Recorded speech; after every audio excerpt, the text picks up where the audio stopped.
All right. Hello and welcome back. I dropped something as I was starting this video.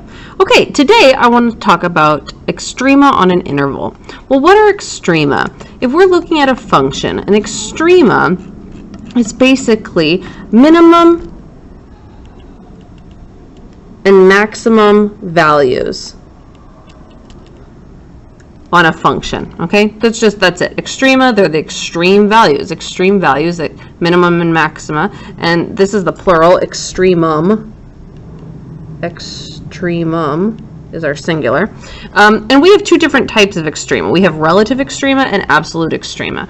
Relative extrema are any time that we change from negative to positive or from positive to negative. So any change from negative to positive or positive to negative. That's our relative extrema, right? When we're going from down to up, up to down, okay? And our absolute extrema is the highest, or are the highest and lowest points, right? The highest and lowest points. So an absolute extrema can of course be a relative extrema. So it can also be the end point. So here in this graph, this is our absolute extrema. This is our absolute min, our absolute minimum, and our absolute maximum is here. So our absolute maximum. But our relative extrema, I'll box those. This is a relative extrema, this is a relative extrema, this is a relative extrema, this is a relative extrema, this is a relative extrema. So you can see that we have a relative and an absolute extrema here at this point, which is unlabeled, but we only have an absolute minimum here at this point, right?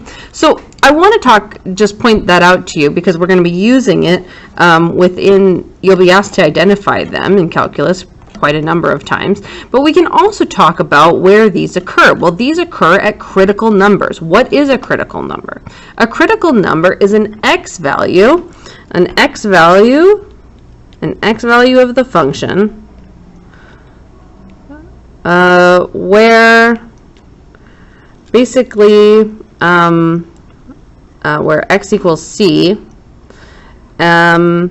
when I didn't define this very well, but f prime of x is equal to 0.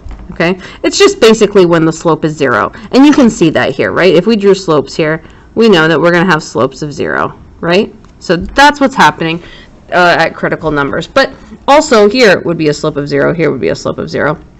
The only time that absolute extrema can occur has to be at a critical number or an endpoint, okay? So here it's at a critical number, here it's at an endpoint, okay? These are not, I guess, actually critical numbers because they're just endpoints, so I kind of misspoke there. But anyway, we can also talk about the extreme value theorem. Well, what is the extreme value theorem, or EVT? If a function is continuous on a closed interval, a to b, then f of x has at least one absolute minimum and one absolute maximum on the closed interval, okay?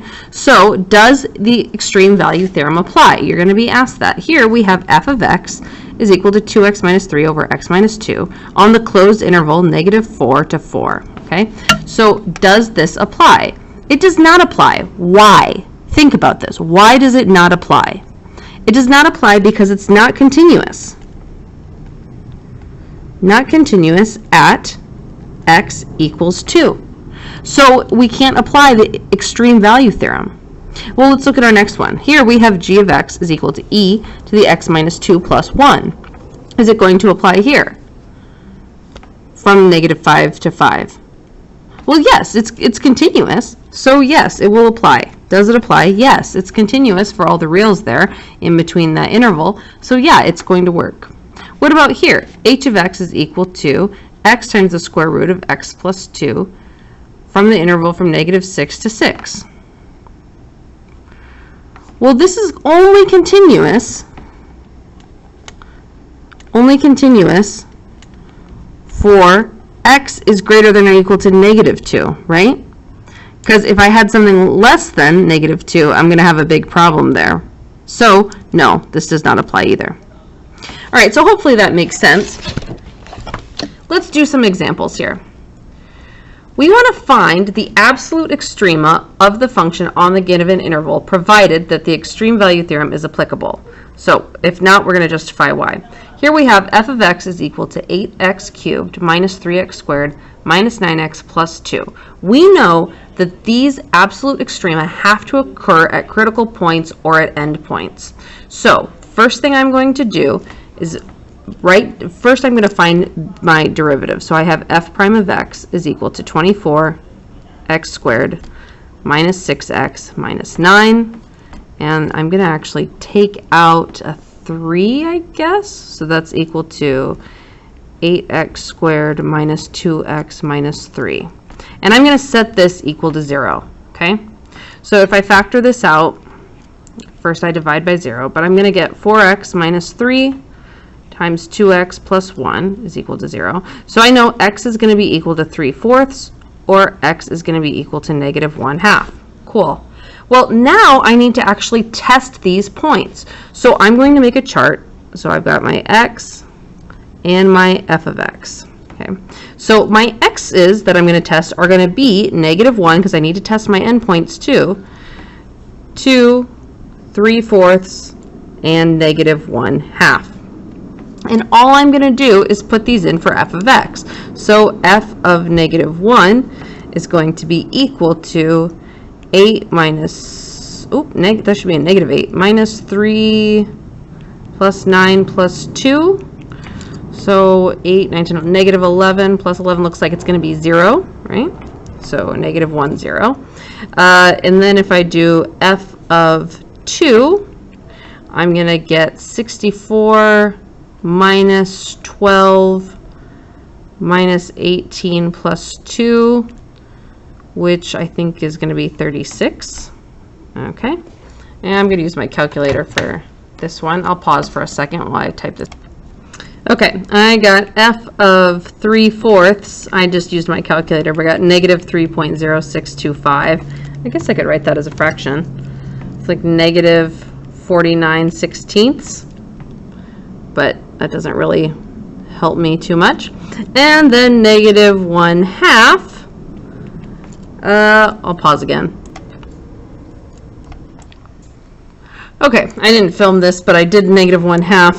That was negative 2.25. So we need to say what's our absolute maximum and our absolute minimum. Well, our absolute maximum and our absolute minimum, that's what we're trying to find here. Looks like our absolute maximum, our highest point, is going to be 236, right? So it's going to be 236. And our absolute minimum, our lowest point, is going to be 3/4 comma negative 3.0625. Or you can write it as a fraction, doesn't really matter. Okay, hopefully that made sense. Let's do one with our calculator here. Okay, I'm going to go to my calculator and type in sine squared. Oops, first I'm going to do this. Sine of x, quantity squared, minus cosine of x. Always fun to graph. Graph that out. And actually, now that I'm thinking about it, I used my calculator earlier today, and I think I put it in degrees, and I didn't put it back into radians. That might, yep, there's our problem. Okay, graph that again. Ooh, that looks a little bit better. Well, now we need to find our derivative. I'm going to do that by hand. I know how to find my derivative. So my derivative is h prime of x is going to be equal to 2 sine x cosine x minus, or actually plus, sine of x, right? And we need to set this equal to 0. Okay, so if, one second here. Okay, so I'm actually going to solve here. So I'm going to factor out sine of x. So I'm left with 2 cosine of x plus 1 equals 0. So I have sine of x is equal to 0, and cosine of x is equal to a negative 1/2. So it looks like x could be equal, or is equal to 0. Sine of x is 0 at 0 and at pi. And cosine of x is negative 1/2 at 2 pi over 3. And again at 4 pi over 3. Okay, so now I need to actually test my points here. So I'm going to make that chart, x and f of x. And I'm going to test 0, pi, 2 pi over 3, 4 pi over 3, and I already have 0 there, but I also need to test 3 pi over 2, okay? Right? So this is when I'm going to go to my calculator, and I'm going to just trace these things. So I'm going to trace 0. At 0, we're at -1. At pi, we are at 1. At 2 pi over 3, we're at 1.25. At 4 pi over 3, yes, right? We're at 1.25. And at 3 pi over 2, we are at 1. So, do we have an absolute minimum and absolute maximum? Well, it looks like we're going to have some, right? So our absolute minimum is going to be at 0, -1. And our absolute maximum is going to be at 2 pi over 3, comma 1.25, and again at 4 pi over 3, comma 1.25. Pretty cool. Okay, let's do one more, our final example. F of x is equal to the natural log of x squared minus 9 on -2 to 5. Can we use extreme value theorem to find our minimum and maximum here? Well, take a moment and think about this. Pause for a second. Okay, hopefully you've come back and thought about it. We have our natural log here. Well, actually here, this is undefined. Undefined from -3 to 3, right? And actually, if I graphed this, I could do that. Like, I can graph the natural log of x squared, x squared minus 9. Oh, look it. I've got this big gap here. I've got this big gap from -3 to 3. It's not continuous from -2 to 5, right? So we cannot can't apply the extreme value theorem, right? Therefore, we can't find our absolute minimum or absolute maximum.